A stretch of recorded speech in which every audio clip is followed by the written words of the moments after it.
ولا جلد بلد ولد نزد ازد تعب عيب عيب كيك نيت نسم نسل له ثم نشهد ان لا اله الا الله وحده لا شريك له.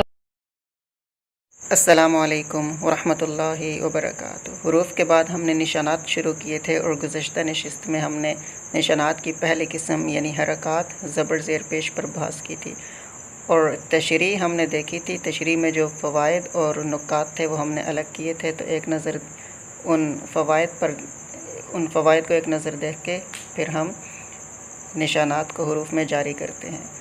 تو فوائد کیا تھے؟ فائدہ نمبر 1 تھا وداؤٹ اسٹریچ، فائدہ نمبر 2 تھا وداؤٹ سڈن پاس، یعنی لمبے نہیں ہوں گے یہ نشانات، اور دوسرا یہ ہے کہ جھٹکا نہیں، ٹھیک ہے، اور آرام سے سکون سے مختصر چھوٹے کر کے.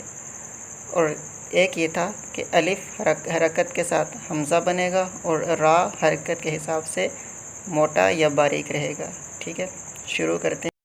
اعوذ باللہ من الشیطان الرجیم، بسم اللہ الرحمن الرحیم.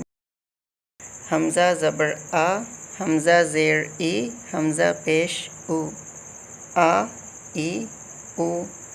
با زبر با، با زیر بی، با پیش بو، با بی بو. چھوٹے بچوں کے لیے آپ حروف کو کھینچ بھی سکتے ہیں، لائک تا زبر تا، تا زیر تی، تا پیش تو، تا تی تو، تا فی سو.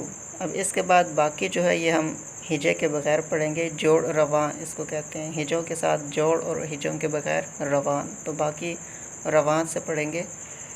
جا جی جو، ح حی حو، خا خی خو، دا دی دو، ذا ذی ذو، را ری رو، زا زی زو، سا سی سن.